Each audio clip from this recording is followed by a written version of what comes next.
رشتہ دار وفات پا گئی، ایک صندوق نکلا ہے۔ گنج کا علاقہ جو ہے نا، گنج دلی میں بھی ہے، بامبے بھی ہے، اتر پردیش میں بھی ہیں۔ یہ یہاں پر ٹکسال ہوتی تھی نا، وہ پھر پولیس مقابلے میں مرا ہے۔ یہاں پر ایک میدان تھا اور کوہاٹ کا اڈا تھا، اٹھایا ہوا ہے، اور باچا خان زندہ باد، خدائی خدمتگار زندہ باد، ابوالکلام آزاد، عطا اللہ شاہ بخاری پر شاہ جی کی ڈھیریاں جو تھی کھنڈر صاحب کوئی کے کرتے پے ہو، بس اگر اس کی صحیح کھدائی کی جاتی مندر نکل آتا۔ پر بدھ مت عام ہو گیا۔ پہلا تھیٹر تھا، خاموش فلمیں وغیرہ چلتی تھی۔ اعوذ باللہ من الشیطان الرجیم، بسم اللہ الرحمن الرحیم۔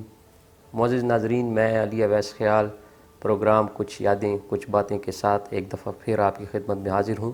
ناظرین، آج میں پشاور کی ایک معروف علمی ادبی شخصیت، جن کا سب سے بڑا حوالہ یہ ہے کہ وہ استاد ہیں اور اس کے علاوہ کئی اعلیٰ عہدوں پر فائز رہ چکے ہیں، میری مراد جناب اقبال سکندر صاحب ہے، ان کے دولت کدے پر موجود ہوں۔ اقبال سکندر صاحب کا تعلق پشاور سے ہے اور پشاور کے ایک تاریخی علاقے گنج محلہ کشمیری کے رہنے والے ہیں، اور آج جناب اقبال سکندر صاحب سے پشاور کے حوالے سے اور بالخصوص ان کے علاقے گنج جو ان کی جنم بھومی بھی ہے، اس کے متعلق ان کی یادیں اور باتیں جاننے کی کوشش کریں گے۔ تو چلتے ہیں جناب اقبال سکندر صاحب کی طرف۔ بسم اللہ الرحمن الرحیم۔ علی ویز، آپ کو تو پتہ ہے آپ کے ساتھ میری جو دوستی ہے اور جو رشتہ ہے اور جو بڑا محبت کا ہے، آپ ایسے ہونہار بچے ہیں جو ہم جیسی عمر کے لوگوں کو قدردان ہیں ان کے، اور آپ میں جو تحقیق کا مادہ ہے آپ سنتے ہیں اور نوٹ بھی کرتے ہیں بہت ساری باتیں۔ میں تو محلہ کشمیری علاقہ گنج میں 12 اکتوبر سن 1948 کو پیدا ہوا، گنج منڈی چوک میں، اور اس گنج کے علاقے میں اوائل عمری جو ہے بچپنا وغیرہ یہیں گزرا۔ دیکھیے، ڈائریکٹر پارلیمنٹ بھی رہا ہوں، director administration, director feedback service P H D میں، پارلیمنٹ کا ڈائریکٹر، اور تو ایڈمنسٹریشن بھی کچھ مدد کے لیے کی ہے۔ پھر as head of the department D F P میں، وہاں بھی ایڈمنسٹریشن کرنی پڑی، تو ڈپٹی سیکرٹری فائنانس منسٹری میں انڈر سیکشن 10 وہاں بھی رہے ہم۔ پشاور پی ایچ ڈی کا انچارج رہا ہوں، تو یہ تمام اخبار والے مجھے اچھے طریقے سے جانتے ہیں، بڑا اچھا لیاذان، بڑے اچھے لوگ تھے یہ سارے۔ ڈائریکٹر پارلیمنٹ بھی رہا ہوں۔ ایز ڈائریکٹر پارلیمنٹ تو آپ کا تعلق سب کے ساتھ ہوتا ہے نا۔ بات یہ ہے کہ جب میں نے سروس جوائن کی تو وہ زمانہ تو بھٹو صاحب آ گئے تھے، تو پھر آ گیا کیا نام ہے، ہم ذرا ترقی بھی کر گئے، تو ضیاء الحق کا زمانہ تھا۔ ضیاء الحق کے ساتھ میں تو ملاقات اس لیے کہ میں جنرل مجیب الرحمان جو تھے وہ secretary information with the rank of, اور اسٹیٹس جو تھا ان کا وہ منسٹر کا ہی تھا، تو وہ جنرل مجیب الرحمان ہمارے دفتروں وغیرہ کا وزٹ کرتے تھے، تو منسٹری میں بھی آنا جانا ہوتا تھا، تو ضیاء الحق صاحب بھی میٹنگ وغیرہ میں آتے تھے انفارمیشن کی، تو وہاں پر یاد اللہ وغیرہ اچھی ہو جاتی۔ تو بہرحال غلام اسحاق خان کے پاس بھی جانا ہوتا تھا، جب کیونکہ انفارمیشن کا کام ہی یہ ہے، تو اس طریقے سے نواز شریف کے ساتھ بھی ملاقات، لیکن وقت اچھا گزرا ہے ان کے ساتھ۔ ہاں، بے نظیر کا زمانہ بھی ہم نے دیکھا ہے، فرحت اللہ بابر صاحب کے ساتھ بڑے اچھے تعلق تھے، وہ پریس سیکریٹری تھے اس کے، بے نظیر صاحبہ کے، تو وہ اس طریقے سے تعلق وغیرہ جو ہے۔ تو ہاں، مشرف کے ساتھ تو بہت وقت گزرا ہے، اس کے زمانے میں وہ ویژنری بھی وہ تھے، بلکہ ان کا جو پروفائل تھا ڈی ایف پی وال کا، میں اس وقت انچارج تھا۔ یار میرا تو دادا بھی یہیں کا ہے، اور پردادا میرا بھی آخر میں آ کر یہیں سیٹل ہو گیا تھا۔ جب ہماری ایک رشتہ دار وفات پا گئی تو اس کے پاس سے جو ایک صندوق نکلا ہے، تو اس میں وہ سارا ہمارا شجرہ وغیرہ لکھا ہوا تھا۔ میرے دادا تو یہیں پیدا ہوئے۔ پردادا کے بارے میں لکھا ہوا ہے الحاج نور احمد آوان کتب شاہ، سوداگر اسپاں، موضع غزنی افغانستان۔ تو وہ یہاں پر آتے تھے گھوڑوں کی تجارت وغیرہ کے سلسلے میں، اور وہ ایک لسٹ بھی نکلی جس پر انہوں نے گھوڑے وغیرہ بیچتے تھے، وہ کابل سے گھوڑے لاتے تھے، تحصیل میں ان کو کھڑا کرتے تھے گھوڑ کھٹڑی میں، تو انہوں نے مکان بھی ادھر ہی تحصیل کے پاس لے لیا تھا۔ میرے جو دادا تھے ان کا کاروبار جو تھا نا، یہ قصہ خانی میں مسجد اور کابلی تھانے کے درمیان یخدانوں کی دکانیں تھیں۔ تو اس پہ 3 دکانیں جو تھیں اس پر میرے چچا بیٹھتے تھے، یہ میرے دادا کی تھیں۔ ان کا کارخانہ ایک گل مارکیٹ ہوتی تھی قصہ خانی میں، اس میں تھا اوپر، اور پھر نیشنل ہوٹل جو اندر ہے جنگی محلے میں، ایک کارخانہ ادھر تھا۔ وہ تو میری ماں جو ہے یہ غازیانو مسجد کے سامنے کی۔ غلام جان ڈرائی فروٹ مرچنٹ تھے میرے نانا، کلکتہ میں ان کی دکان تھی۔ وہ میرا ایک ماموں کا لڑکا گیا وہاں پر اپنے نانا کی دکان کو دیکھنے کے لیے، تو وہ ایک بنگالی کے پاس تھی، تو اس نے اس کا نام نہیں اتارا تھا، غلام جان ڈرائی فروٹ مرچنٹ پشاور۔ تو اس نے کہا یہ نام تو کیوں نہیں بدلا؟ اس نے کہا جی اسی نام پر تو چلتی ہے۔ گنج کا علاقہ جو ہے نا، گنج جسے کہتے ہیں، یہ دلی میں بھی ہے، بامبے بھی ہے، اتر پردیش میں بھی ہیں، مردان میں بھی گنج ہے۔ یہ گنج سے مراد جہاں غلہ منڈی ہوگی پیپل منڈی کی طرح، بکانے کا اور تجارت کا دکانداری وغیرہ ہوگی، اس جگہ کو گنج کہتے ہیں، کیونکہ گنج یہ خزانہ جو ہے یہ تجارت ہی خزانہ ہے نا، یہ دکانداری ہی خزانہ ہے بیسیکلی، تو اس کا نام، ایسی جگہوں کا نام گنج۔ آپ دیکھ لیں کتنے گنج ہیں۔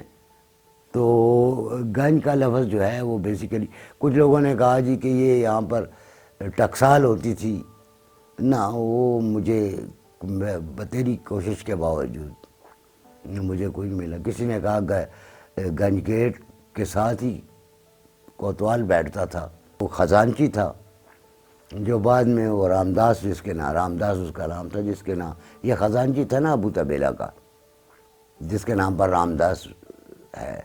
اور چونکہ دکانیں تھیں غلے کی، سبزی کی، گنج چوک میں جائیں تو اب بھی دکانیں ہی دکانیں ہیں، اس وجہ سے اس کو گنج کہا جاتا ہے۔ میں تو ہر علاقے میں گنج کا لفظ جہاں بھی ہوگا ادھر بر صغیر میں، وہاں پر ضرور تجارتی بازار کوئی ہوگا، پیپل منڈی کی طرح۔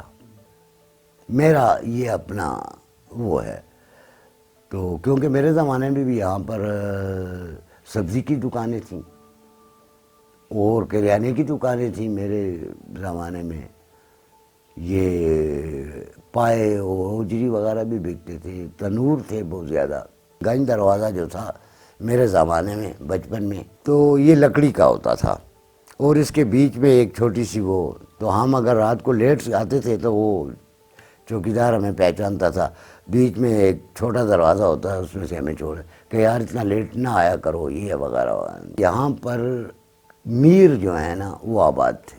میرے ایک دوست ہیں مختار احمد میر، جو میرے سمدئی بھی ہیں، وہ بھی یہاں رہتے تھے۔ نظر حسین میر جو کہ جوہر میر کے دوست تھے، آغا محمد میر، یعنی بہت سارے کشمیری نژاد لوگ جو تھے وہ مالا میرپورہ اور کشمیری محلے میں ہی آباد تھے۔ تو اس لیے مالا کشمیری سے اس لیے کہا جاتا تھا کہ یہ جو کشمیر کے جو آئے تھے نا لوگ، مہاجرین وغیرہ، وہ یہاں پر آباد ہوئے تھے۔ آغو کشمیری تھا یہیں پر، جو کہ شاہین بازار میں رفو گری کا کام کرتا تھا، اور وہ آخر تک کشمیری زبان ہی بولتا رہا، اس کی ان کو صحیح نہیں ہوئی۔ اور ہر وقت اس نے ایک سماوار رکھی ہوتی تھی، اس میں یہ شیر چائے جو ہوتی ہے، کشمیری چائے جسے کہتے ہیں، وہ چھوٹی ہوتی تھی، اور یہ جو شاہین بازار کو جو راستہ جاتا ہے نا، یہاں پر وہ رفو کا کام کرتا تھا۔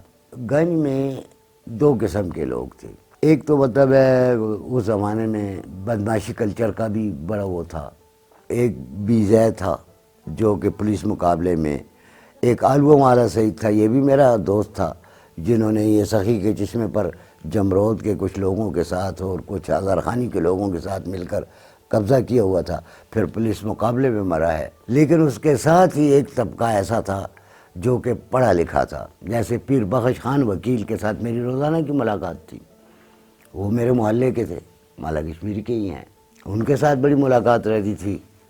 وہ بلکہ مجھے تو ایک بار انہوں نے انعام دیا۔ یہ پیر بخش پلازا جس وقت میں نے ہوش سنبھالا ہے تو اس وقت پیر بخش پلازا پہ پلاسٹر ہو رہا تھا، اور یہ باہر کا جو علاقہ ہے سرکارنا چوک کا، یہ بعد میں اس کا نام سرکارنا چوک، یہاں پر ایک میدان تھا اور کوہاٹ کا اڈا تھا۔ بابو شفیق ہوا کرتے تھے کشمیری، وہ بھی بڑے پڑھے لکھے انسان تھے۔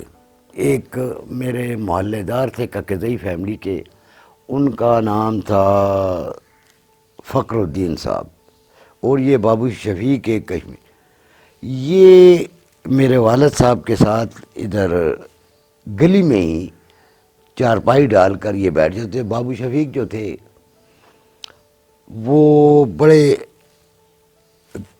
خوبصورت انسان تھے، پٹی کا کوٹ پہنا ہوتا تھا، اور یہ حاجی فخر الدین جو تھے یہ ادھر کہیں آڑتی تھے ڈرائی فروٹ کے، ان کے پاس منشی تھے۔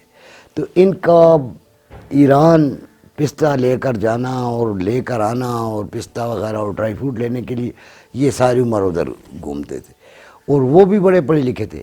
یہ اس زمانے میں فارسی میں باتیں کرتے تھے، مثنوی پر بات ہوتی تھی، عراقی پر بات ہوتی تھی، اور آپس میں یہ بحث کرتے تھے اور ہم سنتے تھے۔ ایک گل محمد ایک آدمی تھے جو کہ برما میں ساری عمر رہے، وہ آئے تھے آخر میں، تو ان کے حالات کوئی سیٹ نہیں تھے، تو وہ اندر ہمارے گھر سے آگے سرائے میں، میرا ان کے ساتھ بڑا دوست تھا، کیونکہ وہ برمے کا لباس ساری عمر پہنتے رہے، وہ چرخانے والی لونگ اور اوپر کرتی پہنی ہوئی ہے۔ وہ جی ہمیں برما کے بڑے قصے سنایا کرتے تھے۔ میاں افتخار الدین جسٹس برہان الدین کے بڑے بھائی، جسٹس برہان الدین بھی یہیں رہتے تھے، میاں شجاع بھی یہیں رہتے تھے۔ ان کے جو بیٹے میاں شفیع الدین ہیں، میاں افتخار الدین، وہ میرے کلاس فیلو بھی تھے، اسکول فیلو بھی تھے، اور میرے ساتھ سی ایس، ہم دونوں اکٹھے سی ایس ایس میں ایک ہی گروپ میں بھی تھے۔ ابھی حال ہی میں انہوں نے وفات پائی ہے، بڑے ہی نفیس انسان تھے، میاں افتخار الدین کے بیٹے تھے۔ جسٹس برہان الدین سے بڑی گپ شپ رہتی تھی سیاست کے معاملات میں، کیونکہ پھر وہ جو لیگ کے صدر بھی یہاں بنے، تو ہائی کورٹ کے جسٹس بھی رہے وغیرہ وغیرہ۔ یہ ایک ویل ٹو ڈو فیملی تھا۔ ایک مفتی صاحب کا فیملی تھا، یہ مفتی داؤد وغیرہ، یہ بھی بڑے پڑھے لکھے لوگ تھے۔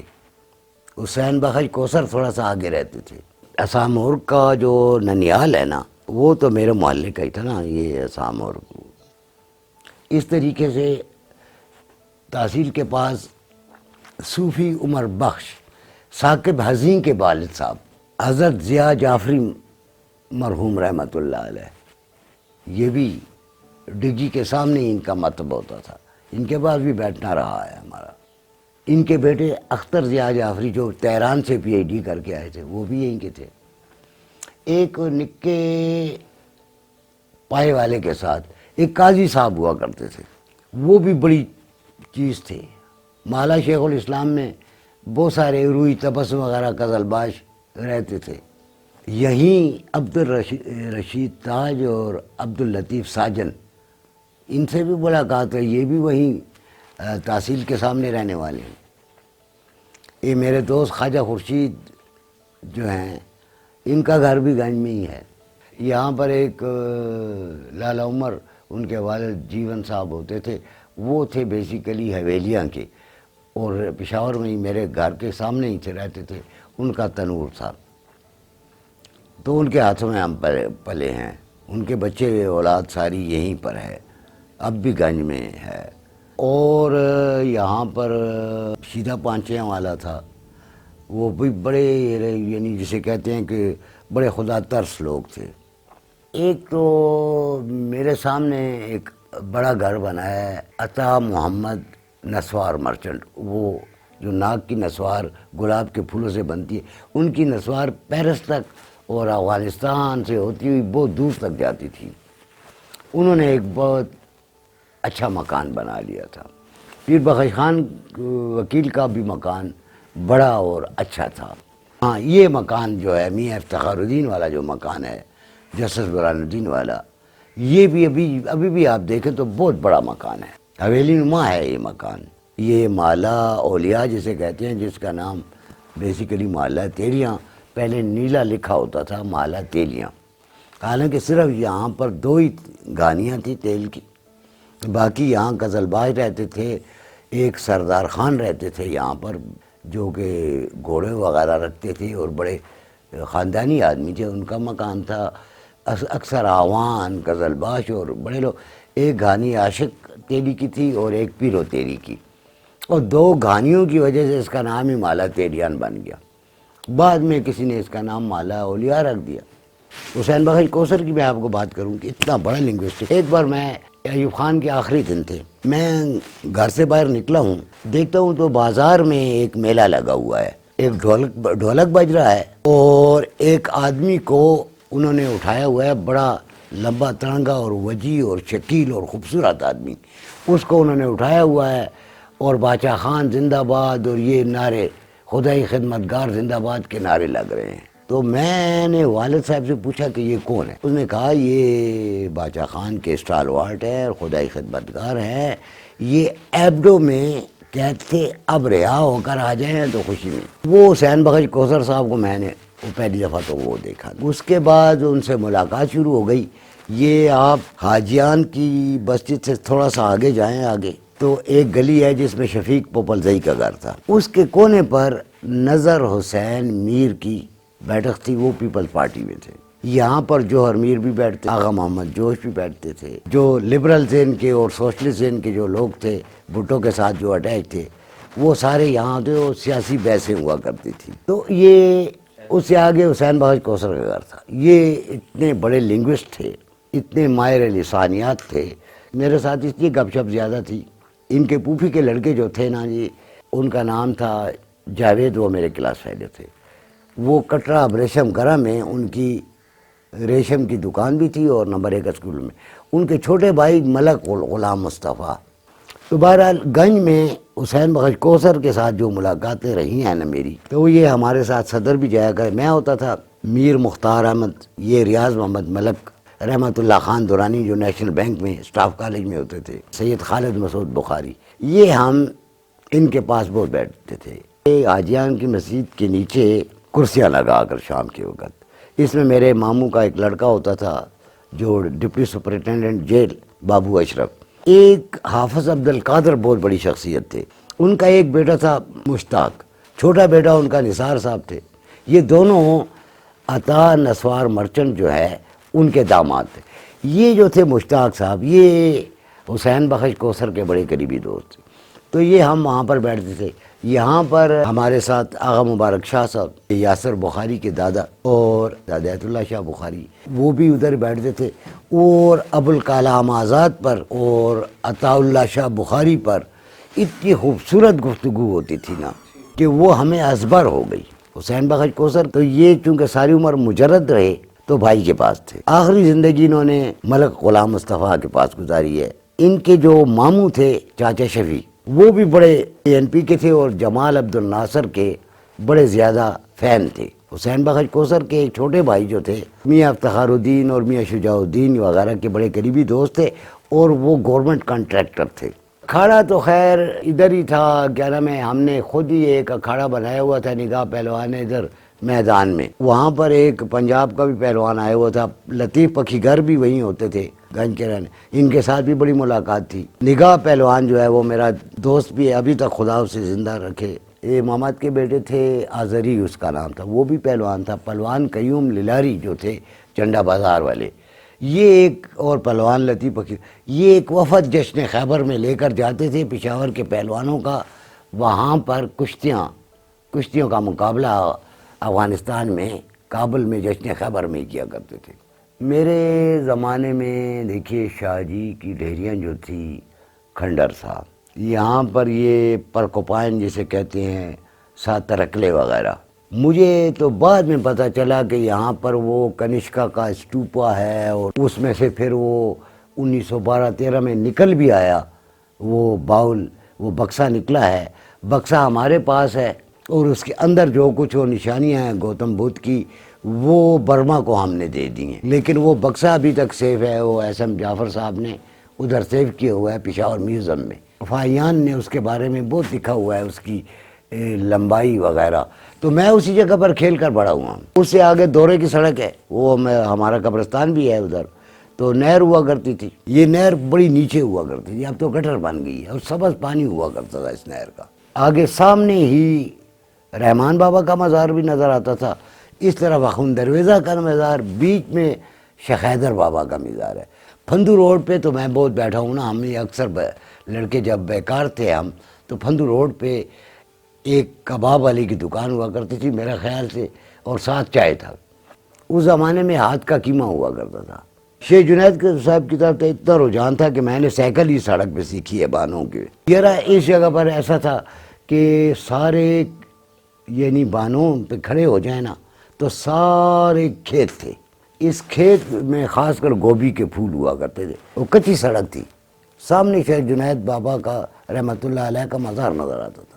ایک دن وہ سائیکل میرے پاس تھی تو میں نے وہ گوبھی کا پھول نکالا ہے، ایسے وزادار پشاوری لوگ تھے وہاں پر کہ صرف ایک آوازہ دے رہے ہیں، اوئے کے کرتے پے ہو، بس یہ نہیں کرتے کہ پیچھے ہمارے اٹھ کر آئیں، نہیں، وہیں سے آواز دے کر وہیں بیٹھ گیا۔ تو میں نے جہاں پر سائیکل کھڑی کی نا تو وہ جیسے کلس نہیں ہوتا کسی مندر کا، وہ آدھا زمین پہ گڑا ہوا تھا، وہ ایک مدت تک وہ رہا۔ اگر اس کی صحیح کھدائی کی جاتی اور یہ آبادی وہاں پر نہ ہوتی تو وہاں پر ہو سکتا ہے کوئی مندر نکل آتا، یعنی وہ کلس اوپر نہیں ہوتا ہندوؤں کا، جو اب بھی فارورڈ اسکول یہ مالا ونگڑی گرا میں اندر جائیں تو فارورڈ اسکول کا پچھلا جو گیٹ ہے اس کے اوپر دیکھیں تو ایک کلس سا بنا ہوا ہے، اسی طرح کا کلس تھا لیکن وہ زمین میں دھسا ہوا تھا، اتنا اونچا ہوگا، میرے قد سے اونچا تھا وہ، میں سائیکل اس کے ساتھ کھڑی کرتا تھا۔ اتنے نام ہیں پشاور کے، پشاوردان سے نکلا ہے، بیسیکلی تو وہ کستہ پورس پکتیا جو صوبہ ہے افغانستان کا، یہ ایرانیوں کے جس وقت قبضے میں تھا، تو اس کی یہ ایک تجارتی تحصیل تھی یہ پشاور، اور جو بھی خیبر پاس سے آتا تھا تو پہلا پڑاؤ یہاں پر ہوتا تھا، اور ادھر سلک روٹ سے جو آتے تھے لوگ بدھسٹ وہ بھی پشاور میں پڑاؤ کرتے تھے، کیونکہ پشاور واحد جگہ تھی جہاں پر ان کو حمام بھی مل جاتے تھے اور کھانے پینے کا سامان بھی مل جاتا تھا۔ کنشکا کے دور میں اس کو جب انہوں نے ٹیکسلا سے اس کو بنایا دارالخلافہ تو اس کا رنگ روپ بھی بدل گیا، یہاں پر بدھ مت عام ہو گیا۔ ایرانی کلچر کا یہاں پر بہت اثر ہے کیونکہ ایران کے قبضے میں بھی رہا ہے یہ، تو یہ پشاور ایک جسے کہتے ہیں ملٹی لنگول ملٹی کلچرل جگہ ہے۔ ہمارے زمانے میں ایک تو کیفیز کا بہت رواج تھا، ہر کواخانے پہ گراموفون ضرور ہوتا تھا، کیسینو کیفی کا ایک اپنا مزاج تھا، یہاں پر جو لوگ بیٹھتے تھے ہم سے سینئر جو تھے تو اس ہمارے زمانے میں بڑی تفریح سینما تھی۔ پشاور کا پہلا جو سینما گھر تھا یہ کابلی تھانہ اور مسجد جو ہے اس کے درمیان جو یخدانوں کی دکان ہے اس کے پیچھے یہ پہلا تھیٹر تھا جہاں پر کہ خاموش فلمیں وغیرہ چلتی تھیں، اور اوپر ایک ترپال پڑی ہوتی تھی ٹین کی چھت پہ۔ پھر ایک اچرچ رام گئی ایک آدمی تھے، امپیریل شوز ان کی دکان تھی ادھر کے ساخانی میں، انہوں نے پھر یہ ناولٹی ٹاکیز بنائی۔ اس کے بعد ایک کوئی ہندو سیٹھی تھے جنہوں نے یہ پکچر ہاؤس سینما بنائی، یہ دلشاد ٹاکیز اس کا نام تھا تصویر محل کا پہلے۔ یہ کوئی خواجہ برادری کے غلام رسول صاحب تھے، تاجر چرم، یہ چمڑے کے تاجر تھے، یہ بھیرا وغیرہ یا جیلم وغیرہ ادھر سے کہیں سے آئے ہیں، تو بڑے متمول تاجر تھے، اس نے دلشاد ٹاکیز یہاں پر بنائی۔ بعد میں یہ جی اے گل ایم اے حکیم جو بہت بڑے دوائیوں کے مرچنٹ تھے، جن کی ایجرٹن روڈ پہ شہباز کے کنویں پر دکان تھی بہت بڑے، ان کے بڑے بھائی تھے ایم اے حکیم، ان کے چھوٹے بھائی آغا جی اے گل، یہ چلے گئے تھے نا بامبے وغیرہ چلے گئے تھے، تو یہ سینما ہال انہوں نے لیز پر لیا تھا۔ جب وہ لاہور شفٹ ہوئے تو انہوں نے یہ حاجی فیروز صابری کو دے دی، وہ آخر میں اب انہوں نے ہی بیچی ہے۔ تو اب وہ میرے سامنے، میں نے یہاں پر بڑی یادیں میری اس تصویر محل سے، میں آن فلم میں نے یہاں دیکھی تھی، بابل، امبر، یہ ساری فلمیں میں نے یہاں دیکھی تھی۔ تو جب میرے سامنے یہ ٹوٹ رہا تھا تو میں سامنے بیٹھا ہوا تھا، میرے سامنے مسمار ہو رہا تھا۔ کل گزرا ہوں تو وہ کیپٹل سینما بھی مسمار ہو رہا ہے۔ اس طریقے سے ایک ارجن سنگھ، اس نے وائٹ روز تھیٹر یہ ناز سینما بنائی تھی، اس کو ایک مدت تک پشاور کے لوگ سکھا والی بائسکوپ کہتے تھے۔ یہ بھی ایک ہندو اسٹیٹ نے بنائی ہوئی ہے کیپٹل تھیٹرز، یہ بھی سکھوں کی تھی، لینس ڈاؤن جو فلک سیر بنی ہے، اب وہ بھی وہاں بلور پلازا وغیرہ بن گیا۔ چھاونی کا جو سب سے بڑا سینما تھا وہ گیریزن سینما تھا، جو پی ایف سینما کہلاتا ہے پہلا۔ ایک ادھر دھوبی گھاٹ کے پاس ایک سینما تھا، وہ محدود تھا چھاونی کے لوگوں تک ہی، اور دوسری جنگ عظیم میں وہ بند ہو گیا۔ انگریز دیکھتے تھے وہاں پر، تو وہ مار دھاڑ کی فلمیں اور کلپس ہی چڑھتے تھے۔ ایک آرے بازار میں سینما ڈی پیرس، پھر میں 7ویں 8ویں کلاس میں تھا تو میرے سامنے میٹرو سینما بن رہا تھا، ارباب عطا اللہ جان بنا رہے تھے، ارباب ایوب جان، تو اس کو ہم بنتے ہوئے بھی دیکھا، اور پھر ہم نے یہاں پہلی فلم بھی دیکھی آغا جی گل نے بنائی، کیا فردوس سینما۔ سینما روڈ اور ان سینما ہالوں کے ساتھ ایک خاص انس رہا ہے کالج کے زمانے تک۔ یوں تو دیکھیے زندگی کے بارے میں آخری آپ کو اینڈ اپ اس پہ کروں گا کہ اس کے بھید بھاؤ کا پتہ کچھ نہیں لگتا۔ چک بست نے کہا تھا، زندگی کیا ہے عناصر میں ظہور ترتیب، موت کیا ہے انہی اجزاء کا پریشان ہونا۔ علامہ اقبال کہتے ہیں، تو اسے پیمانہ ہے امروز و فردا سے نہ ماپ، پہم رواں ہر دم جواں ہر پتنی ہر دم رواں ہے زندگی۔ ان کا یہ نقطۂ نظر ہے۔ ادھر شیکسپیئر کہتے ہیں، life is a tale told by an idiot full of sound and fury signifying nothing. لیکن میرے لیے جو جس عقیدے پر میں پیدا ہوں اور جس عقیدے پہ مرنا چاہتا ہوں، وہ قرآن حکیم کی آیت ہے، سورہ ملک کی، خلق الموت والحیات لیبلوکم ایکم احسن عملا، کہ ہم نے موت اور زندگی اس لیے پیدا کیے ہیں کہ ہم یہ اندازہ کریں اور تمہارا یہ امتحان لیں کہ کس نے یہاں پر اچھا عمل کیا، لیبلوکم آزمائش کریں، احسن عملا۔ تو حسن عمل جو ہے میرا عقیدہ یہ ہے، اور اسی عقیدے پر مرنا چاہتا ہوں، حسن عمل پہ۔ تو وہ باقی کے دنیا کے جتنی بھی آراء ہیں زندگی کے بارے میں، وہ اپنی جگہ پر قابل قبول ہیں، ان کو ہم کوٹ بھی کرتے ہیں، ان کو بیان بھی کرتے ہیں، لیکن اپنا من جو ہے اسی کے ساتھ لگا ہوا ہے کہ یہاں پر جو کچھ بھی کرنا ہے حسن عمل ہے، محبت ہے، اسی پر زندگی، اور آگے حیرت ہی حیرت ہے، کچھ بھی نہیں۔